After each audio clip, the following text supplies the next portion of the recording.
B형 간염 복균자인 산모에게 낳은 아이에게 지금 B형 간염 면역 글로불린을 주사를 해줬대요. 그럼 이럴 때 아이가 얻게 되는 면역에 대해서 지금 물어보고 있는 거잖아요. 그럼 여러분 여기서 글로불린이라고 하는 건 항체를 얘기를 하죠. 글로불린은 항체를 얘기를 하는 거고 이 항체를 주사를 해줬다는 거잖아요. 그럼 여러분 우리 뭐냐면 주사를 통해서 얻은 면역은 다 자연 면역이 아니라 인공 면역이라고 합니다.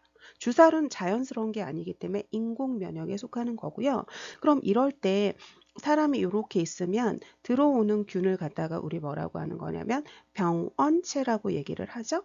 그럼 이 병원체를 우리가 뭐라고 하는 거냐면 항원이라고 얘기를 하고요. 이 병원체를 항원이라고 하고요. 이 항원에 대항해서 내 몸에 만드는 이 항체를 아까 말한 대로 이 항체를 글로불린 항체라고 얘기를 하는 거잖아요. 그럼 여러분 주사를 통해서 지금 인공이죠. 그럼 이럴 때 병원체인 항원을 주사하게 되는 거죠. 그럼 이 병원체인 항원을 주사해 주는 게 일례를 들어서 예방접종인 거잖아요. 그럼 여러분 코로나19 예방접종이라고 하는 건 코로나19의 그 병원체를 아주 소량 넣어주는 거예요.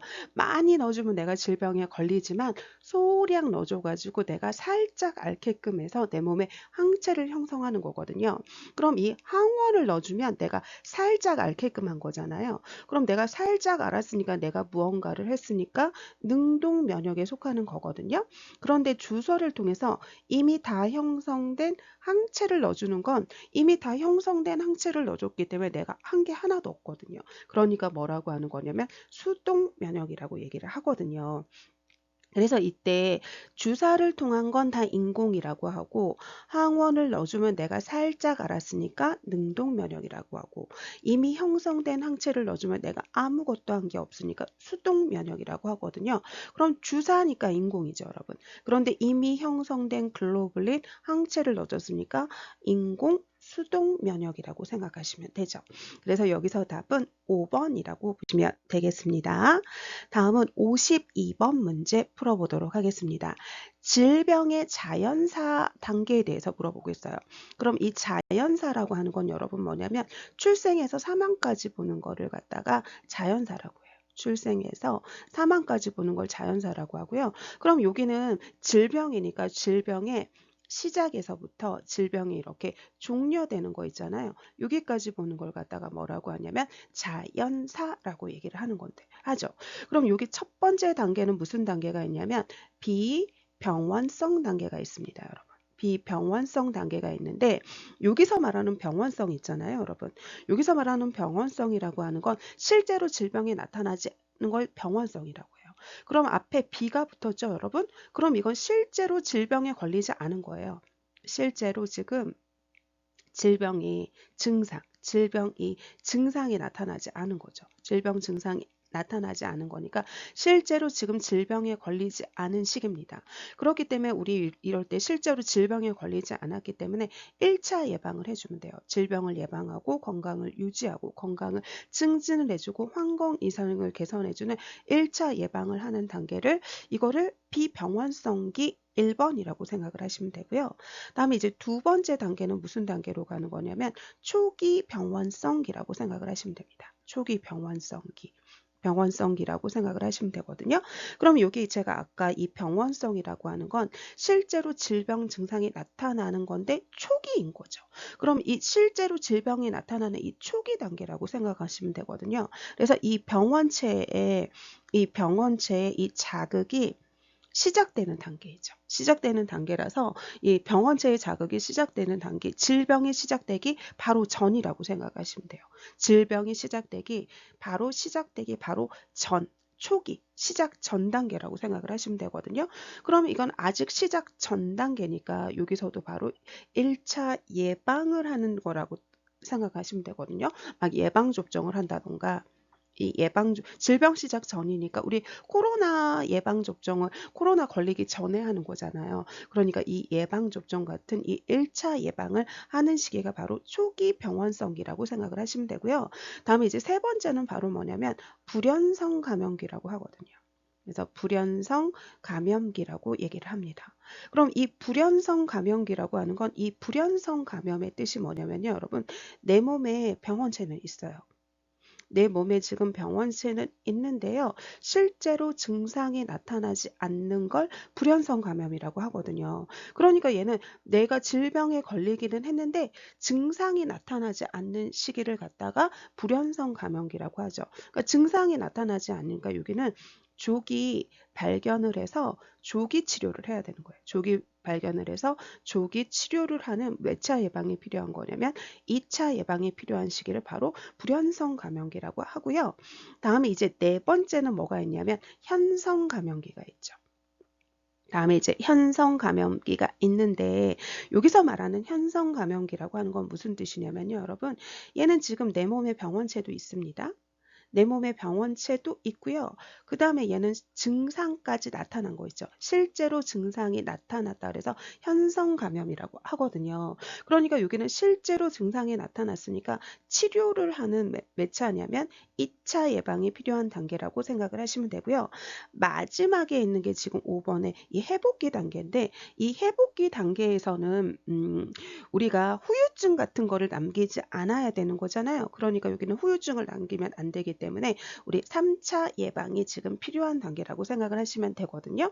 그런데 여기는 질병에 걸리지 않은 시기라고 하는 거니까 지금 병원성 나타나기 병원성이 나타나지 않는 시기니까 바로 1번인 비병원성기라고 보시면 되겠습니다. 다음은 53번 문제 풀어보도록 하겠습니다. 질병의 발생 요소에 대해서 지금 옳은 걸로 물어보고 있어요. 그럼 질병 발생에는 뭐가 있냐면 여러분 여기가 세 가지가 있다고 생각을 하시면 되죠. 그래서 우리가 이렇게 시소가 있으면 이렇게 있잖아요. 이렇게 있죠, 여러분. 이런 식으로 있죠. 그럼 이렇게 있을 때 바로 뭐가 있냐면 여기가 지금 병원체인 거고요. 다음에 병원체인 거고 요게 바로 숙주인 거죠. 그 다음에 여기가 환경이죠. 그래서 이 병원체랑 숙주가 환경이 평형을 이루고 있으면 건강한 거라고 하고요.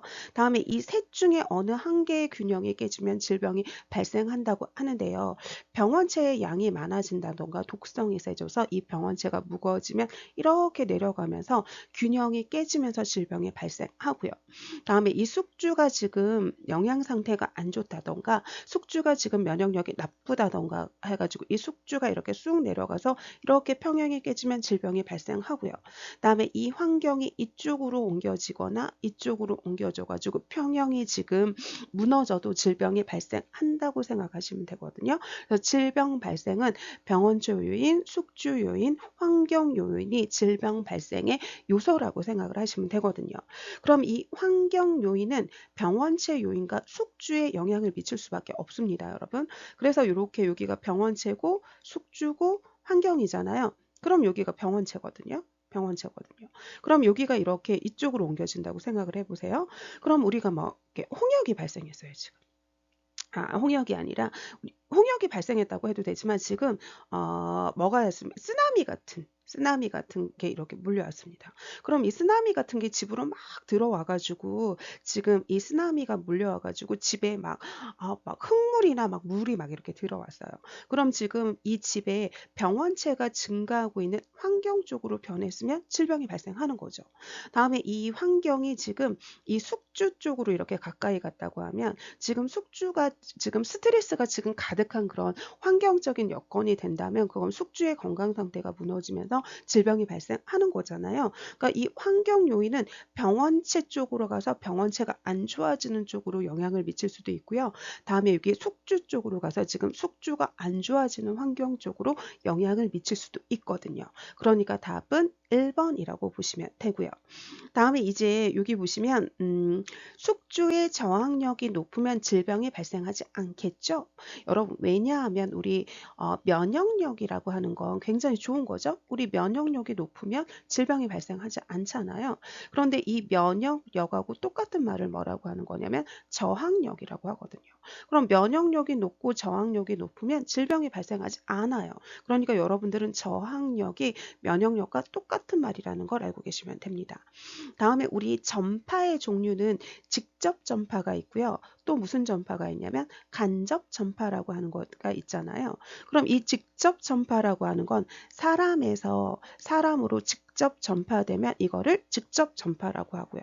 다음에 여기 간접 전파라고 하는 건 사람에서 이렇게 매개물을 통해서 사람에게 이렇게 감염되는 거 있죠. 그럼 가운데 지금 매개물이 있죠. 그래서 이 매개물을 통해서 감염되는 건 직접 전파가 아니라 간접 전파라고 생각하시면 되고요. 다음에 병원체의 침범을 받은 숙주의 반응 정도는 다 다르게 나타나겠죠, 여러분. 병원체가 내 몸에 침입했다 하더라도 숙주가 면역력이 높으면 질병이 발생하지 않는 거고요. 다음에 병원체가 내 몸에 침입했을 때 면역력이 낮으면 질병이 발생하겠죠. 그러니까 숙주의 건강 상태, 숙주의 면역 상태에 따라서 달라질 거예요. 그러니까 4번은 틀린 답이고요. 다음에 여기서 말하는 감수성이라고 하는 건 바로 뭐냐면요. 질병에 걸리기 쉬운 상태입니다, 여러분. 감수성이라고 하는 거는 질병에 걸리기 쉬운 상태거든요. 그럼 숙주가 감수성이 높으면 질병에 걸리기 쉬운 상태잖아요. 그럼 질병이 발생하겠죠? 그러니까 53번의 답은 1번이라고 보시면 되겠습니다. 다음은 54번 문제 풀어보도록 하겠습니다. 감염된 들쥐의 소변으로 감염이 된대요. 그럼 얘는 뭐라고 생각을 하시는 거냐면 렙토스피라증이라고 생각을 하시면 되거든요. 그럼 이 감염된 들쥐의 소변으로 감염이 돼가지고 우리 뭐 흙이라던가 아니면 우리 왜 물이라던가 이런 것들이 이렇게 감염이 됐다고 생각을 해보세요. 그럼 이 렙토스피라증은 우리 추수기에 이런 농부들한테 이렇게 감염이 좀 많이 되거든요. 그래서 여기 이 추수할 때 여기에 뭐를 하게 되는 거냐면 이 흙이나 아니면 이 물 같은 거에 이렇게 감염이 될 거 아니에요. 그렇기 때문에 뭐 이렇게 이걸 예방하기 위해서 이 농부들은 긴 장화를 신는다던가 긴 장화를 신는다던가 아니면 긴 뭐 소매 토시가 있는 그런 장갑을 낀다던가 긴 바지, 긴 팔 같은 거를 입어가지고 지금 이 들쥐의 소변으로 오염된 이 물과 흙에 접촉되지 않도록 하는 게 좋거든요. 그래서 여기서 말하는 건 바로 뭐냐면 렙토스피라증이라고 생각하시면 되겠습니다. 그럼 다른 것도 한번 살펴볼까요? 그럼 성홍열이라고 하는 건 얘는 용혈성 연쇄상 구균에 의해서 감염되는 거거든요. 용혈성 연쇄상 구균에 의한 감염이라고 생각을 하시면 됩니다. 그래서 얘는 감염이 되면 우리가 뭐라고 생각을 하시면 되는 거냐면 고열이 나고요. 그 다음에 구토를 하고요. 그 다음에 목이 굉장히 아픈 이 인후통 같은 게 있고 그 다음에 가장 특징적인 게 바로 뭐냐면 이 딸기 모양의 혀가 나타나는 게 특징인 게 바로 성홍열이고요. 그다음에 이 한센병이라고 하는 건 나병이라고도 우리가 얘기를 하잖아요. 그렇기 때문에 얘는 나균, 이 나균에 의해서 감염되는 감염병이라고 생각을 하시면 되고요. 다음에 이 찌쯔가무시라고 하는 건 이 쥐 있죠. 쥐의 진드기가 물은 거예요, 여러분. 그래서 얘는 찌쯔가무시는 쥐의 진드기가 돌아다니면서 물어가지고 이 구진이죠. 구진. 구진은 우리 몸에서 나타나는 1cm 미만의 그런 발진을 구진이라고 하거든요. 그래서 이 1cm 미만의 발진이 이렇게 얼굴이나 목 주에 다다다닥 이렇게 나 있는 걸 츠쯔가무시라고 해요. 다음에 이 비브리오 폐혈증이라고 하는 건 오염된 이런 어패류 같은 거 있죠. 이 어패류를 생식을 하던가 그랬을 때 생기는 거거나 아니면 이 오염된 물이 상처를 통해서 내 피부에 이렇게 들어오던가 하면서 생겼을 때 그게 바로 비브리오 폐혈증이라고 얘기를 하죠. 그러니까 54번의 답은 4번이라고 보시면 되겠습니다. 다음은 우리 55번 문제 풀어보도록 하겠습니다. 우리나라 암관리법에 따라서 30세 여성이 받을 수 있는 걸 물어보고 있어요. 그럼 간암이라고 하는 건 40세 이상의 남녀인데 40세 이상의 그 남녀 성인 중에서도 고위험군 있죠. 지금 우리가 위험군에 속하는 사람이 6개월마다 받는 검진을 갖다가 간암이라고 하고요. 다음에 여기도 40세 이상의 남녀인데 우리가 이거는 2년마다 받는 거죠. 다음에 이 유방암이라고 하는 건 40세 이상의 여자가 2년마다 받는 거를 얘기를 하고요. 다음에 대장암이라고 하는 건 바로 뭐냐면 50세 이상의 남녀고 이런 거는 1년마다 마다 받는 거죠. 다음에 이 자궁경부암은 20세 이상의 여자가 받는 거고 그것도 얘도 2년마다 받는 거죠. 그러니까 30세 이상의 여성을 지금 물어보고 있는 거잖아요. 그러니까 40세니까 아니고요. 40세니까 아니고요. 40세니까 아니고요. 다음에 50세니까 아니고요. 그럼 20세 이상의 여성이 받을 수 있으니까 여기는 자궁경부암이라고 생각하시면 되죠. 그러니까 55번의 답은 5번이라고 보시면 되겠습니다. 다음은 56번 풀어보도록 하겠습니다. 생산 연령 인구가 지금 전체 인구의 50% 이상이 된대요. 그럼 여러분 이건 이렇게 조금 보시면 되거든요. 여러분 여기를 보실 때 이렇게 보시면 이게 인구 피라미드라고 이렇게 생각을 해보세요. 그럼 이렇게 봤을 때 여러분 보세요. 여기는 0에서 14세의 인구라고 생각을 하시면 되고요. 다음에 여기는 바로 뭐냐면 15에서 64세의 인구라고 생각을 하시면 되고요. 다음에 여기는 65세 이상의 인구라고 생각을 하시면 됩니다. 그러면 지금 생산 연령 인구라고 얘기를 하잖아요. 그럼 여기가 지금 생산 연령 인구죠, 여러분. 여기가 지금 바로 뭐냐면 생산 연령 인구라고 얘기를 하고요. 또는 우리가 뭐라고 하는 거냐면 경제활동 인구라고 하죠. 그죠? 경제활동 인구라고 합니다. 그럼 이 가운데인 이 생산 연령 인구, 경제활동 인구가 50% 이상이 된대요. 그럼 이 가운데가 이렇게 가운데 인구가 많다는 거죠. 그럼 이 가운데 인구가 많다는 건 바로 뭐냐면 가운데가 굉장히 빵빵한 인구라고 생각을 하시면 돼요. 많은. 이 가운데 인구가 50% 이상이 돼서 가운데가 빵빵한 인구라고 생각을 하시면 되거든요. 그럼 이럴 때 여러분 바로 뭐냐면 우리가 옛날의 성 있죠. 옛날의 성. 그리고 옛날의 성을 보시면 아라비안 나이트 같은 데서 성 같은 거 보면 성이 이런 식으로 그려져 있거든요. 이런 식으로 그려져 있어요. 그러면 여기를 보시면 이렇게 그려져 있잖아요. 그러니까 얘는 이 가운데가 굉장히 빵빵하죠. 그러니까 이걸 갖다가 성형이라고 얘기를 하고요.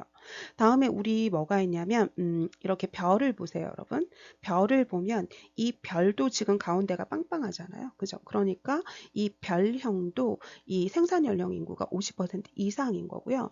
다음에 우리 일할 수 있는 인구가 50% 이상이라는 건 여기가 바로 도시형이라는 거죠, 여러분.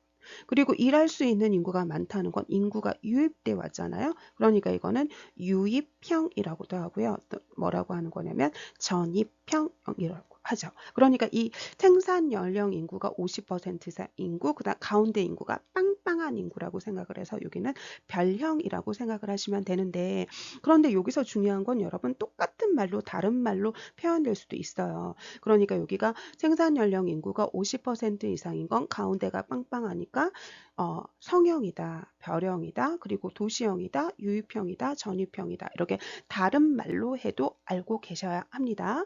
다음에 여기를 보시면 여긴 종형이잖아요, 여러분. 종형이라고 하는 건 바로 뭐냐면 이걸 지금 가운데 인구를 보는 게 아니라요. 여기서 무슨 인구를 보시면 되냐면 이 65세 이상 인구인데 이 15세에서 0에서 14세 인구, 이 인구를 갖다가 우리 소년 인구, 유년 인구라고 하거든요. 소년 인구, 유년 인구라고 얘기를 하고요. 다음에 이 인구는 바로 우리가 뭐라고 하는 거냐면 노년 인구라고 얘기를 하는 거거든요. 그럼 이럴 때 0에서 14세인 이 소년 인구가 이 65세 이상 인구의 만약에 2배 이상이라고 생각을 해보세요. 그럼 2배 이상이면 이 인구가 2배 이상이면 인구가 증가하겠죠. 그러니까 이 2배 이상이면 인구가 증가하는 피라미드형이라고 하죠. 인구가 증가하는 피라미드형이라고 하고요. 다음에 이렇게 딱 2배일 때를 우리 뭐라고 하는 거냐면 종형이라고 하거든요. 그래서 얘는 2배가 되면 이 0 내지 14세 인구가 자라면서 사망하기도 하고 아니면 다치기도 하고 질병에 걸리기도 하고 사망을 하기 때문에 이럴 때는 인구가 어떻게 되는 거냐면 정지한다고 생각을 하시면 되거든요. 다음에 이제 얘가 2배 이하가 되게 되면 0에서 14세 인구가 여기 65세 이상의 인구가 되면 여기가 이렇게 줄어들 거거든요, 여러분. 여기가 이렇게 줄어드는 인구라고 생각을 하시면 돼요. 그래서 이걸 갖다가 우리 뭐라고 하는 거냐면 호로형이라고 생각을 하시면 됩니다. 참 항아리형이라고 생각을 하시면 됩니다. 항아리형이라고 생각을 하시면 됩니다. 그래서 여기는 뭐냐면 여기서 보시면 종형은 0에서 14세의 인구가 이렇게 딱 2배 두 배 정도 되는 거라서 인구가 정지되는 인구라고 생각을 하시면 되고요. 다음에 여기 피라미드라고 하는 건 피라미드형은 0에서 14세 인구가 2배 이상이라서 인구가 증가하는 형이라고 생각을 하시면 되고요. 이 항아리형은 이렇게 인구가 줄어들잖아요. 그죠? 그러니까 이거는 2배 이하라서 인구가 감소하는 형이라고 생각을 하시면 되고요. 이 호로형이라고 하는 건 우리 호로병을 생각을 하시면 이 가운데가 굉장히 홀쭉하잖아요. 그럼 이 가운데가 홀쭉하다는 건 0에 15 내지 64세 인구가 50%가 안 되는 인구 있죠. 그 인구를 갖다가 우리 농촌형 인구 호로형이라고 한다고 생각하시면 되겠습니다. 그래서 우리 56번의 답은 2번이라고 보시면 됩니다. 다음은 57번 문제 풀어보도록 하겠습니다.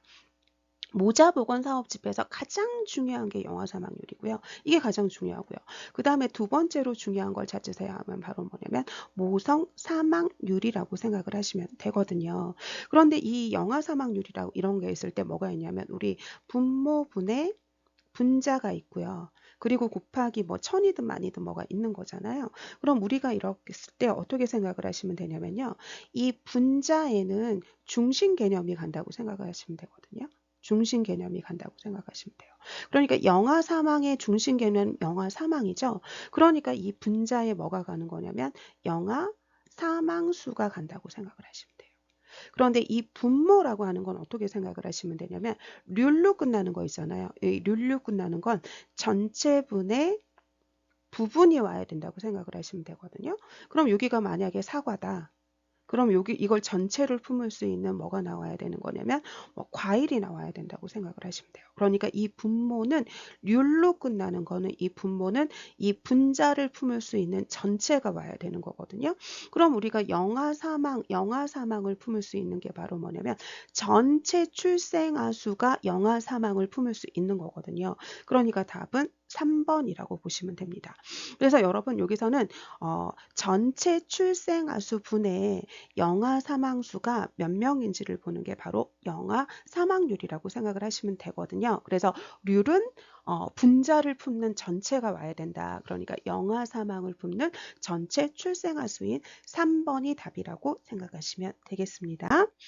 다음은 우리 58번 문제 풀어보도록 하겠습니다, 여러분. 생후 2개월 된 애에게 예방접종을 하는 감염성 질환을 물어보고 있어요. 그럼 우리 수두는 12 내지 15개월에 지금 예방접종을 하는 거니까 틀렸고요. 다음에 풍진도 이게 MMR이잖아요. 이 MMR이 홍역벌거리 풍진이죠. 그럼 얘도 12 내지 15개월이니까 틀렸고요.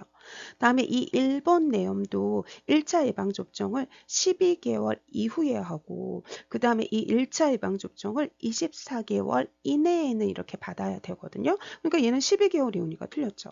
다음에 이 A형 감염도 12개월 이후인 애기한테 이렇게 맞춰주는 거거든요. 그러니까 틀렸죠. 그럼 이 폴리오가 지금 예방접종인데요. 이걸 어떻게 생각을 하시면 되는 거냐면요. 여러분 이렇게 외우시면 좀 편하거든요. 우리가 DPT가 있잖아요. DPT. 이 DPT라고도 하고 우리 디탭이라고도 얘기를 하죠. 그죠? 그럼 여기서 이걸 갖다가 디프테리아라고 하죠. 디프테리아라고 얘기를 하고 얘는 우리 뭐라고 하는 거냐면 백일해라고 얘기를 하고요. 다음에 여기는 우리가 파상풍이라고 얘기를 하잖아요. 그럼 이 DPT, 디텍 같은 경우에는 우리 기본 접종을 언제 하는 거냐면 2개월, 4개월, 6개월에 이렇게 해가지고 기본 접종 1차, 2차, 3차 해가지고 요 3차 접종까지가 바로 뭐냐면 기본 접종에 속하는 거잖아요. 그래서 DPT는 2개월, 4개월, 6개월에서 디프테리아 100일에 파상풍은 요때 하는데 여러분들이 어떻게 오시면 되냐면 이 DPT를 맞을 때 같이 맞는 예방접종이 3개가 더 있다고 생각을 하시면 돼요. 그럼 얘는 추가 접종은 달라지지만 기본 접종은 같아지는 거거든요. 추가 접종은 달라지는데 같이 맞기 때문에 기본 접종은 같다고 생각을 하시면 돼요. 그럼 이거 맞을 때 같이 맞는 첫 번째가 바로 뭐냐면 폴리오 소아마비입니다. 폴리오 소아마비라서 기본 접종 똑같아요. 다음에 두 번째로 같이 맞는 게 바로 뭐냐면 폐렴규균 예방접종이거든요. 그러니까 이 폐렴규균 예방접종도 기본 접종이 똑같아서 2개월, 4개월, 6개월에 맞고요. 그 다음에 이제 세 번째는 바로 뭐가 있냐면 내수막염 예방접종이거든요. 그래서 이 내수막염 예방접종을 우리 B형 헤모필루스 인플루엔자라고 하죠. B형 헤모필루스 인플루엔자라고 하거든요. 그러니까 얘도 같이 맞는 거니까 기본 접종 세 가지가 똑같다고 생각하시면 됩니다. 그럼 다시 한번 말씀드리면 여러분, DPT는 디프테리아 100일의 파상풍인데 기본 접종 2개월, 4개월, 6개월에 맞는 거고 이거 맞을 때 같이 맞는 게 세 가지가 있는데 이 세 가지는 기본 접종 같아서 2개월, 4개월, 6개월에 맞는다고 생각하시면 되는데요. 첫 번째는 폴리오 소아마비고 두 번째는 폐렴구균 예방 접종이고 세 번째는 내수막염 B형 헤모필러스 인플루엔자라고 생각을 하시면 되죠. 그러니까 이 폴리오 소아마비 예방 접종은 2개월, 4개월, 6개월에 기본 접종 맞는 건 같다고 생각하시면 됩니다. 그래서 58번의 답은 3번이라고 보시면 되겠습니다. 다음은 우리 59번 문제 풀어보도록 하겠습니다. 산정 관리를 통해서 보건소에서 임신 중독증을 검사한대요. 그럼 이 임신 중독증의 3대 증상을 알고 계시면 되죠, 여러분? 그럼 임신 중독증의 3대 증상이 뭐가 되는 거냐면 세 가지잖아요. 첫 번째는 고혈압이고요. 다음에 두 번째는 부종이고요. 다음에 세 번째는 단백뇨잖아요. 그죠? 단백뇨죠. 그러니까 고혈압을 알아보기 위해서 우리 뭐를 하는 거냐면 혈압 검사하고요. 다음에 이 부종인지 알아보기 위해서 우리 뭐 하는 거냐면 체중 측정하죠. 다음은 우리 단백뇨인지 알아보기 위해서 무슨 검사하는 거냐면 소변 검사 하잖아요. 그렇기 때문에 병원에 갈 때마다 해야 되는 정기적인 검사가 무엇인가 하면 혈압 검사, 체중 측정, 소변 검사인 거죠. 그러니까 여기는 단백뇨인지 알아보는 소변 검사니까 답은 3번이라고 보시면 되겠습니다. 다음은 우리 60번 문제 풀어보도록 하겠습니다. 방어 기제의 유형에 대해서 물어보고 있어요. 방어 기제의 유형은 굉장히 많죠. 그래서 자신이 스트레스에 쌓였을 때 자신을 지키기 위한 그런 방어 기제를 사용을 하는데 사람마다 사용하는 방어 기제의 유형이 조금씩 다르죠, 여러분. 그러면 과도한 억압의 결과로 나타난 자신의 욕구와 반대되는 생각이나 태도가 나타난대요. 그래서 시어머니를 너무 미워하는데 극진히 대접한대요. 반대로. 그 다음에 미운 놈한테 떡 하나 다 준대요. 그럼 여기는 반대되는 거거든요. 그러니까 얘는 반대되는 반동 형성의 생각이라고 생각하시면 됩니다. 그래서 내 생각, 내 마음과 다르게 반대로 이렇게 표현하는 거죠. 어머니를 미워하는데 극진하게 대접하고 미운데 떡 하나 더 주고 이렇게 반대로 하는 걸 갖다가 반동 형성이라고 얘기를 하는 거고요. 다음에 여기 뭐가 있냐면 우리 두 가지를 좀 보시면 되는데 여러분 두 가지가 있는데 억압이라고 하는 게 있고요. 다음에 여기에 나오는 억제라고 하는 게 있는데요. 이 억제라고 하는 건 내가 좀 힘든 일이 있고 막 이런 일이 있잖아요. 그럼 생각하지 말아야지 하면서 내가 의식적으로 떠오르지 않으려고 내가 의식적으로 잊으려고 막 생각하지 않으려고 노력하는 거 있잖아요. 그걸 억제라고 얘기를 하고요. 다음에 이 억압이라고 하는 건 나한테 굉장히 힘들거나 생각하면 고통스러운 걸 갖다가 의식적으로 하는 게 아니라 이 무의식적으로 떠올리지 않으려고 하는 거 있잖아요. 그래서 이거는 억압이라고 생각하시면 되겠습니다, 여러분. 다음에 이 전치라고 하는 거 있잖아요. 이 전치라고 하는 건 나보다 힘이 약한 그러니까 힘이 약한 대상이나 아니면 힘이 약한 사물에게 이렇게 투사하는 거거든요. 그러니까 내가 만약에 선생님한테 혼이 났어요. 그럼 선생님한테 혼이 났으면 선생님한테 내 화를 어떻게 할 수는 없잖아요. 그러니까 집에 와서 엄마한테 화풀이 한다던가 아니면 집으로 오는 길에 이렇게 캔이 있으면 캔을 발로 탁 차버린다던가 그래서 힘이 조금 약한 대상이나 사물로 옮겨가는 걸 전치라고 얘기를 하고요. 다음에 퇴행이라고 하는 거는 이거는 내가 스트레스 쌓이기 전의 수준으로 돌아가는 거라서 이렇게 아기가 젖병도 다 띄었고 기저귀도 뗐던 아기가 동생을 봤을 때 다시 예전으로 돌아가는 거 있잖아요. 이걸 갖다 퇴행이라고 얘기를 하고요. 다음에 합리화라고 하는 건 내가 매번 무슨 어떤 일이 했을 때 그럴듯한 이유를 대는 거죠. 그럴듯한 이유를 대가지고 자신을 합리화시키는 거죠. 그걸 갖다가 합리화라고 합니다. 그래서 여기는 반대되는 거니까 반동 형성이라고 생각하시면 되겠습니다. 그래서 60번의 답은 5번이라고 보시면 되겠습니다. 다음은 우리 61번 문제 풀어보도록 하겠습니다. 지역사회 정신건강사업 중에서 1차 예방에 대해서 물어보고 있어요. 그럼 우리 1차 예방이라고 하는 건 질병을 예방하고요. 그죠? 건강을 유지하고요. 그 다음에 건강을 증진을 하는 걸 갖다가 1차 예방이라고 하겠죠. 그죠? 건강 증진이라고 하는 거죠. 그러면 자살을 시도하는 사람을 자살을 못하게 응급 개입하는 건 이거는 자살을 시도하는 사람이니까 이건 2차 예방인 거예요, 여러분.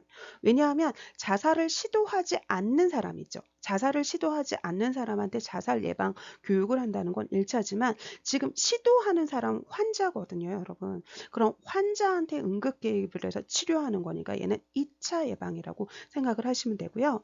다음에 이 2차 예방이라고 하는 건 조기 발견, 조기 치료잖아요. 이 조기 발견, 조기 치료를 얘기를 하죠. 그러면 모든 검사는 조기 발견하기 위한 거거든요. 그래서 모든 검사는 조기 발견하기 위한 겁니다. 그러니까 여기는 검사니까 얘 2차라고 생각을 하시면 됩니다.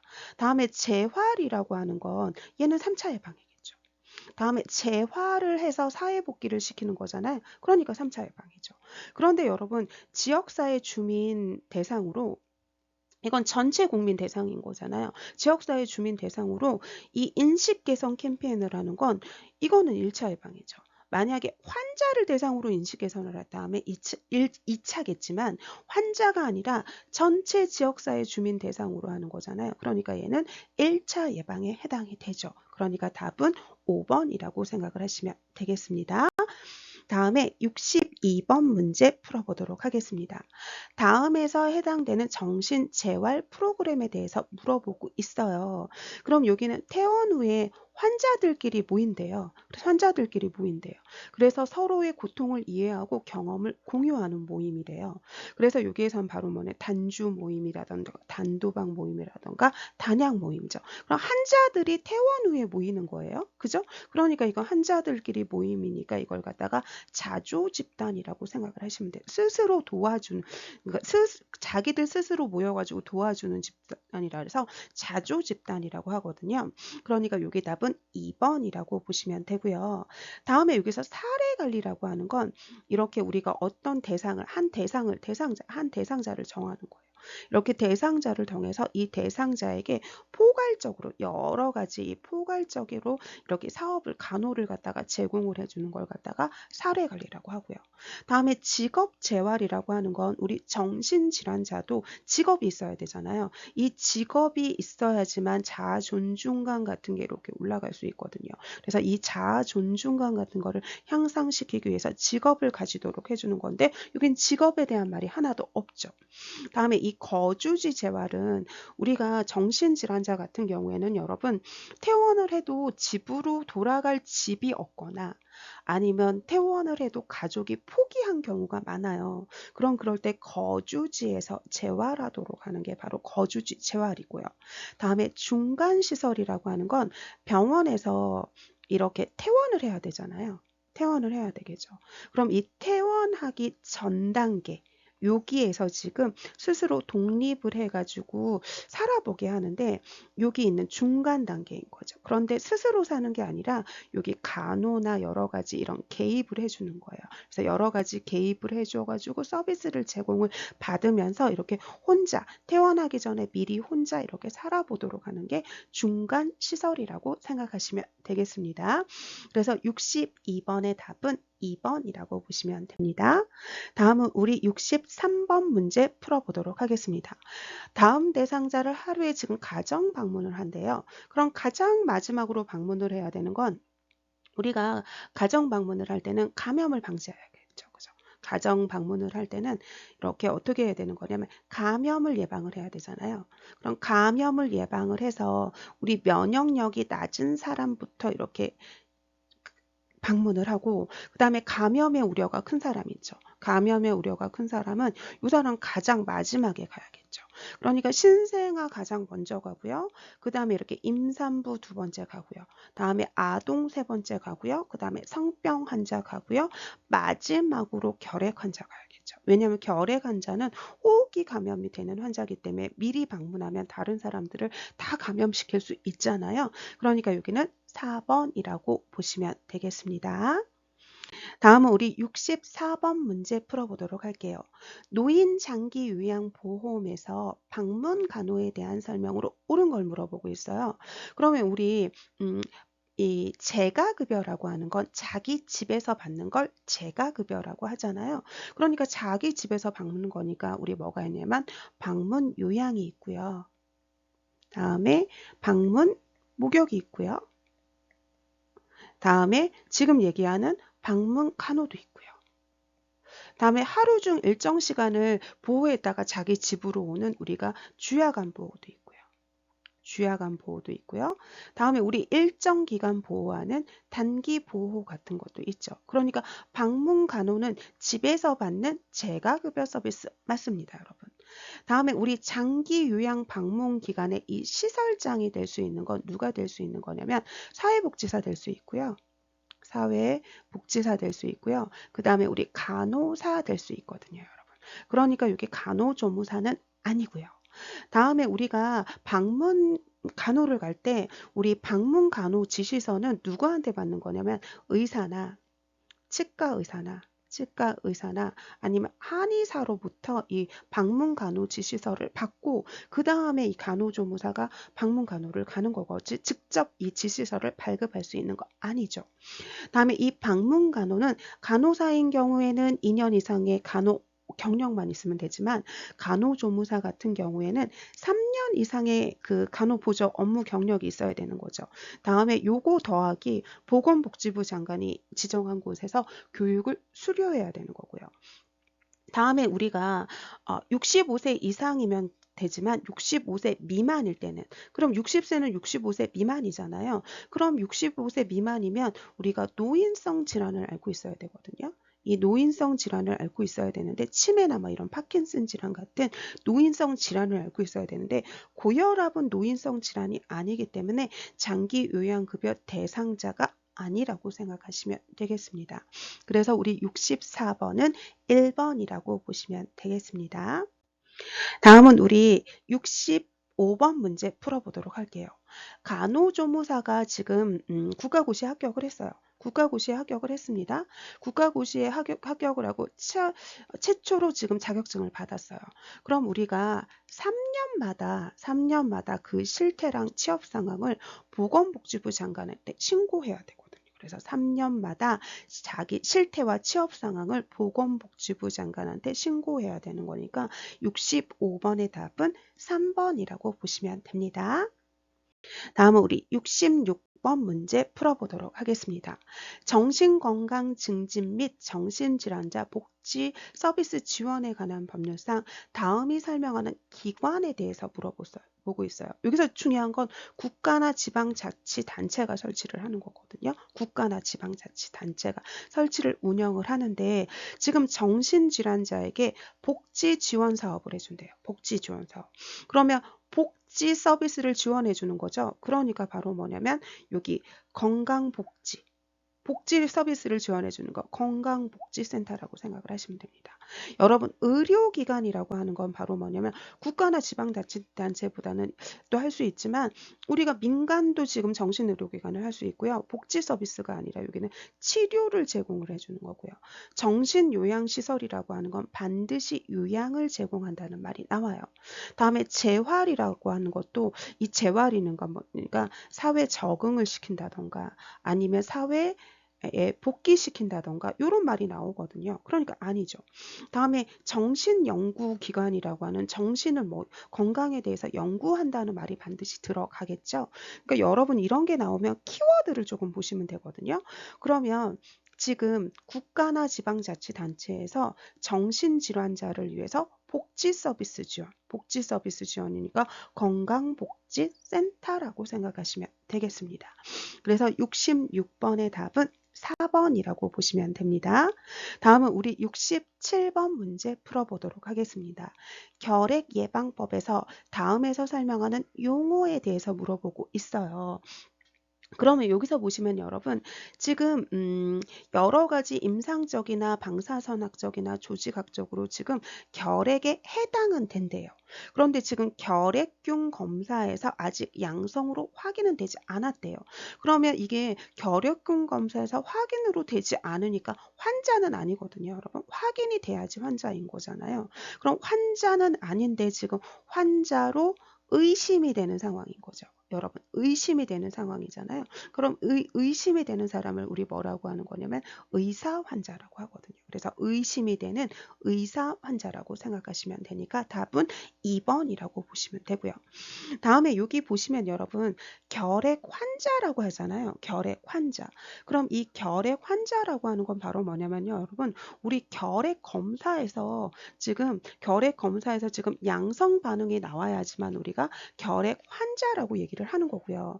다음에 이 전염성 결핵 환자라고 하잖아요. 그럼 이 전염성 결핵 환자라고 하는 건 객당 검사이잖아요. 이 객당균 검사에서 지금 양성이 나와야 돼요. 그래서 지금 전염력이 있어야 되죠. 타인을 감염시킬 수 있는 전염력이 있는 사람을 전염성 환자라고 얘기를 하는 거고요. 다음에 우리 뭐가 있냐면 여기서 보시면 잠복 결핵 환자라고 하는 게 있잖아요. 그럼 이 잠복 결핵 환자라고 하는 건 지금 결핵 검사에 지금 여러 가지 소견상 잠복 결핵 환자는 지금 결핵 검사에서 양성은 됐거든요. 지금 검사에서 지금 양성 반응은 나오기는 했어요. 양성 반응이 나오기는 했는데 그런데 지금 결핵 감염 검사에서 지금 양성으로 나오기는 했는데 지금 결핵균 검사 있죠. 결핵균 검사에서는 아직 음성으로 나온 거예요.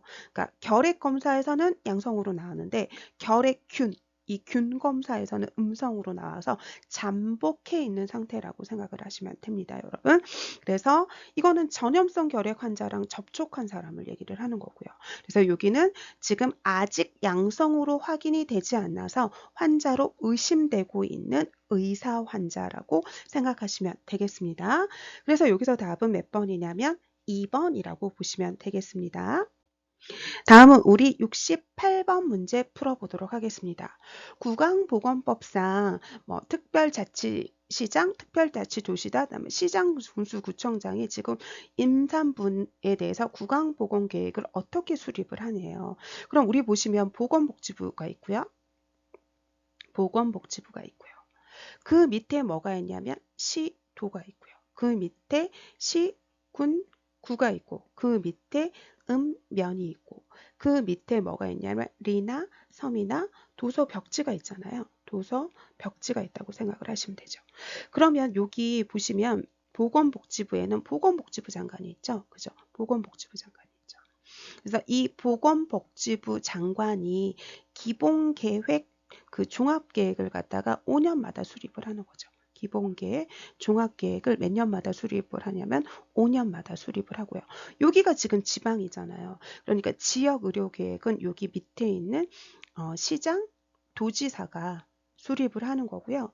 이 지역의료계획은 4년마다 수립을 하죠. 그 다음에 이 시군구에 있는 시장, 군수, 구청장 같은 경우에는 이 세부 계획이 있잖아요. 이 세부 계획을 수립을 하는데 이 계획을 1년마다 매년 수립한다고 생각을 하시면 됩니다. 그럼 여기는 시장, 군수, 구청장이니까 매년 수립하는 1번이라고 생각하시면 되겠습니다. 다음은 우리 69번 문제 풀어보도록 하겠습니다. 우리가 감염병 예방 및 관리법상 관할 보건소를 통해서 실시하는 필수 예방접종에 대해서 물어보고 있어요. 그럼 이 필수 예방접종의 홍역이겠죠, 여러분. 이 홍역은 우리 필수 예방접종에 MMR 예방접종 있잖아요. 이 MMR을 우리 뭐라고 하는 거냐면 홍역, 볼거리, 다음에 풍진이라고 하죠. 다음에 이 볼고리를 우리 유행성 이하 전염이라고 하고 이게 언제 맞냐면 12 내지 15개월에 기본 접종하고 그 다음에 만 4 내지 6세에 추가 접종하는 거잖아요. 그러니까 이 홍역은 MMR에 해당이 되는 거니까 필수 예방접종에 속하겠죠. 그러니까 답은 1번이라고 보시면 되겠습니다. 그래서 우리 필수 예방접종에 대해서 조금 볼까요, 여러분? 그럼 우리나라에서는 필수 예방접종은 첫 번째는 뭐냐면 비형 간염 예방접종 하죠. B형 간염 예방접종 해가지고 얘는 우리 0개월, 1개월, 6개월에 해가지고 우리 태어나자마자 이렇게 기본 접종 3차 예방접종 맞잖아요. 그 다음에 이제 두 번째로 뭐 하는 거냐면 우리 BCG 예방접종 해가지고 이 BCG 예방접종 해가지고 우리 결핵 예방접종 하는데 얘는 4주 이내에 예방접종 하잖아요. 그죠? 다음에 우리 세 번째 뭐 하는 거냐면 DPT 예방접종 하죠. DPT. 그래서 얘는 디프테리아, 그 다음에 얘는 백일에, 얘는 파상풍 예방접종이죠. 그래서 이걸 DTEP이라고도 얘기를 하잖아요. 그래서 얘는 언제 맞는 거냐면 2개월, 4개월, 6개월에 기본 접종하죠. 다음에 이 추가 접종은 15 내지 18개월에 해주고요. 그 다음에 만 4 내지 6세에 추가 접종하죠. 다음에 얘 맞을 때 같이 맞는 거 제가 아까 3개 있다 그랬잖아요. 그죠? 3개 있는데 얘 맞을 때 같이 맞는 거 우리 폴리오 예방 접종하고요. 그죠? 소아마비 예방 접종하고 얘 맞을 때 제가 우리 폐렴구균 예방 접종한다 그랬잖아요. 다음에 얘 맞을 때 우리 무슨 예방접종 한다 그랬냐면 내수막염 예방접종해서 우리 B형 헤모필루스 인플루엔자라고 했죠. 다음에 이제 7번째는 뭐 하는 거냐 우리 MMR 홍역 불고리 풍진 예방접종 12 내지 15개월에 해주고요. 다음에 우리 수두 예방접종도 12 내지 18개월에 해주고 그 다음에 우리 9번째로 일본 내염 예방접종 하죠. 일본 내염 예방접종하고 그리고 이제 뭐 예방접종하는 거냐면 독감 예방접종 매년 해주고요. 다음에 우리 뭐 하냐면 거냐면 A형 예방접종도 해주죠. 그죠? A형 예방접종도 해주고 이런 예방접종 해주잖아요. 그래서 우리 홍역이 답이라고 생각하시면 되겠습니다. 다음은 우리 마지막으로 70번 문제 풀어보도록 하겠습니다. 그럼 70번에 보시면 혈액관리법상 타인에게 수혈을 하기 위해서 혈액원을 방문한 중에서 체열을 금지, 체열하면 안 되는 대상자래요. 그럼 여기에서 체열금지 대상자에서 가장 중요한 건 여러분 체열금지 대상자에서 가장 중요한 거는 뭐냐면 혈액에 문제가 있는 사람은 안 된다고 생각을 하시면 돼요. 그래서 우리 혈액 감염되는 거 있잖아요. 이 혈액 감염되는 거. 혈액 감염되는 우리 에이즈라던가 메독이라던가 B형 간염이라던가 C형 감염은 안 된다고 생각을 하시면 되는데 그런데 우리가 체열할 때 무슨 검사하죠, 여러분? 첫 번째 무슨 검사하는 거냐면 문시촉 검사하잖아요. 문시촉. 그래서 문진, 시진, 촉진하고요. 그 다음에 우리 바이탈 사인 측정을 하는데 여기서 뭐는 빼냐면 호흡은 빼잖아요. 그래서 우리 체온 측정하고요. 그 다음에 맥박 측정하고요. 그 다음에 뭐 하는 거냐면 호흡 아니고 혈압 측정하는 거죠. 호흡은 뺍니다, 여러분.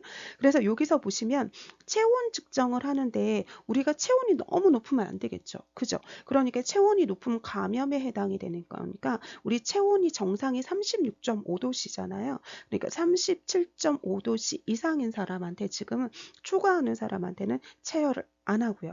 다음에 이 맥박이라고 하는 건 우리가 60회에서 100회 정도가 괜찮잖아요. 그러니까 여기에서 보시면 이 맥박은 50회가 안 된다.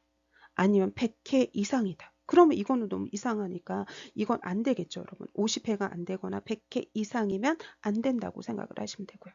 다음에 이 혈압 같은 경우에도 우리 120에 80이 정상이잖아요. 그런데 여기를 우리가 수축기압이라고 하고 여기를 갖다가 이완기압이라고 얘기를 하죠. 그럼 이럴 때 수축기 기압이 원래는 우리 120이어야 되는데 이 수축기 기압이 180 이상이다. 그럼 안 되겠죠, 여러분. 다음에 이 이완기 기압이 80이어야 되는데 이 이완기 기압이 여기 이완기 기압이 얘가 100 이상이다. 여기가 원래 80이어야 되잖아요. 그런데 이완기 기압이 막 100 이상이다. 그러면 안 되겠죠, 여러분. 이러면 안 된다고 생각을 하시면 됩니다. 그래서 이 맥박이 50이 안 되거나 여기가 50이 안 되거나 그 다음에 100 이상인 경우는 안 되거든요. 그런데 여기는 지금 정상 범위에 해당이 되잖아요. 그죠? 우리 정상 범위에 해당되니까 체열금지 대상자 아니고요. 다음에 여러분 이거는 과거에 각막 이식 수술을 받은 사람 있잖아요. 과거에 각막 이식을 받은 사람은 눈의 각막 이식을 받은 사람은 체열금지 대상자에 해당이 됩니다, 여러분. 그렇기 때문에 이건 아니고요. 다음에 아스피린은 출혈의 우려가 있잖아요, 여러분. 지금 출혈의 우려가 있기 때문에 이 아스피린을 투여받은 지 3일이 경과가 안 되잖아요. 그러면 이 사람은 체열 금지 대상자인데 3일이 지났잖아요. 지금 1개월이라면서요. 그러면 여기가 1개월이 경과됐으니까 출혈의 우려가 없으니까 괜찮습니다, 여러분.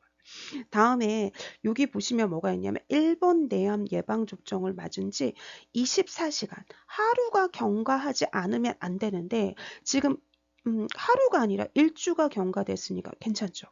다음에 B형 간염으로 완치가 됐대요, 여러분. 지금 B형 간염 환자가 완치가 된 지 6개월이 안 됐다. 그럼 안 되거든요. 근데 완치가 되고 지금 2년 이상 경력자니까 괜찮다고 생각을 하시면 됩니다.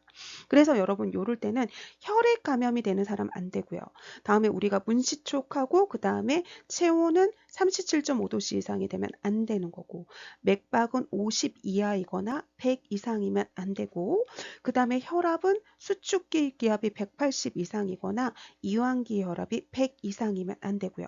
다음에 여기 나온 것처럼 각막 이식 수술을 하면 안 되는 거고요. 다음에 여기 보시면 아스피린을 투여한 지 3일이 지나면 괜찮아요, 여러분.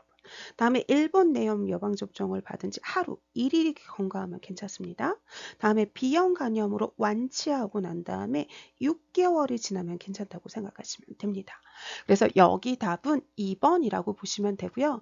여러분, 우리 이번 시간에는 공중보건에 대해서 살펴봤는데요. 긴 시간 동안 수고 많으셨고요. 우리 다음 시간에 실기 파트 문제에서 만나뵙도록 하겠습니다. 수고 많으셨습니다.